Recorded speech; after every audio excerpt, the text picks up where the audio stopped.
Hello, स्वागत छ सबैजनालाई। म चाहिँ आज उसिनेको आलु लिएर आएको छु है। अनि हेर्नु न, म चाहिँ चपिङ बोर्डमा खुर्सानी पिसेको है।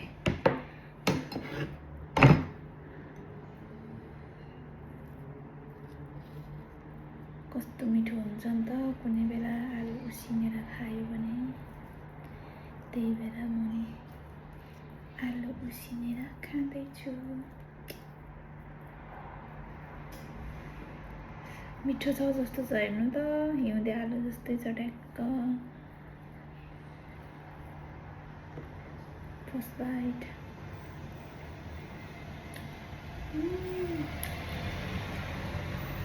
ओ, यसको टेस्ट त हिउँदे आलु जस्तै छ यार।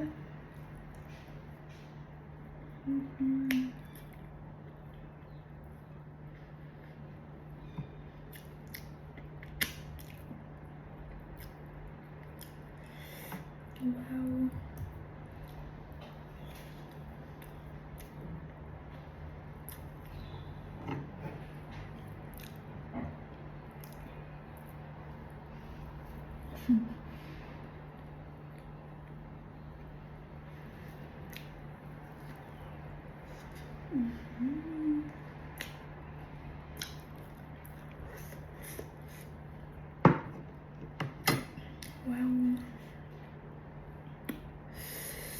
नेपालमै खाएको जस्तो याद आयो मलाई त।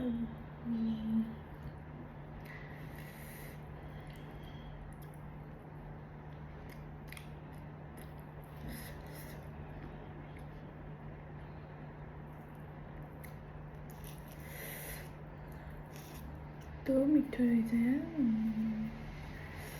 यस्तै मिठो हो भने त म दिनकै खान्छु होला हौ।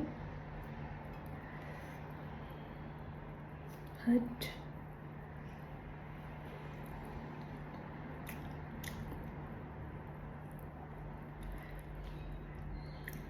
मैले फेरि मिठो जरा नराख्ने खाएको छु साथीहरू, त्यही भएर मिठो भयो भने चाहिँ खान्छु भन्ने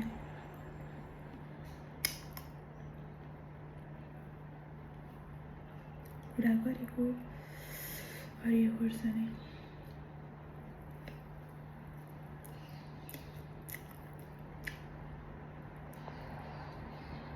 धेरै पिरो खायो भने पनि पेट पोल्छ है। मलाई त पेट मात्रै पोले पनि हुने नि, पेट दुख्ने हुन्छ, त्यही भएर थोरै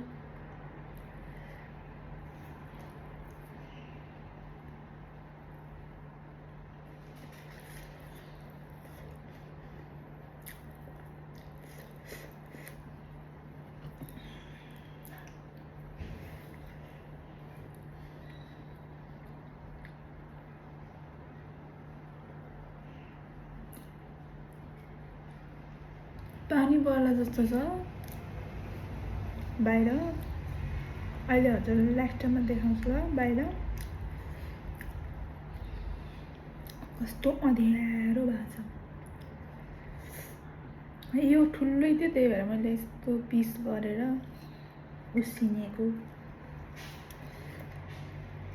ओभनमा हालेको थिएँ। अनि त्यो स्विट पोट्याटो चाहिँ मेरो हस्बेन्डले ओभनमा लगाएर 6 मिनट लगाउँदा चाहिँ ट्याक्कै खानको लागि रेडी हुन्छ नि त। म पनि त्यसरी लगाउँदा मलाई त आइडिया आएन। अनि फेरि काटेर कुकरमा 2 सिटी लगाएर यतिको खाने लायकको बनाएँ।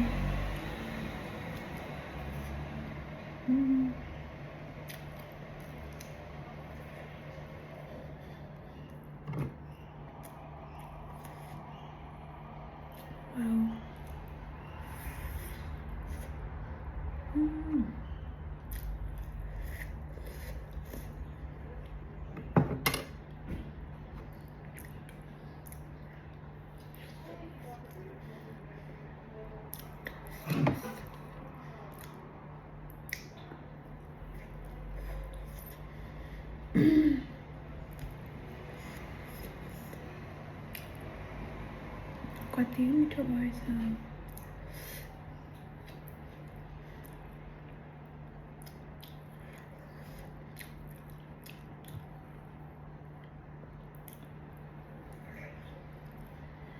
वाउ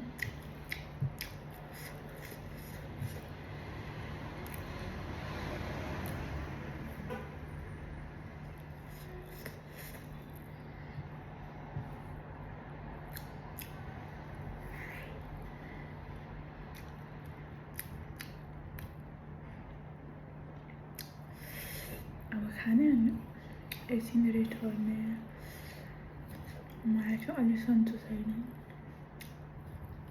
फ्रेसै छुइनँ साथीहरू त्यही पनि खाँदैछु खाएन भने फेरि भिडियो चाहिँ अलिक पाकेन हो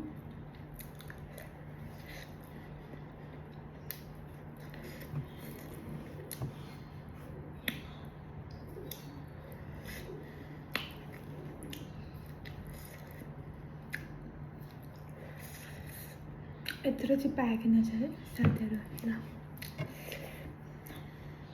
ऊ पिरो दही फिटेर खानुपर्छ अब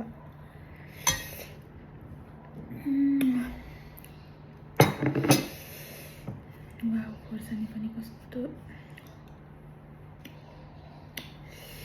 मिठो भएको आज त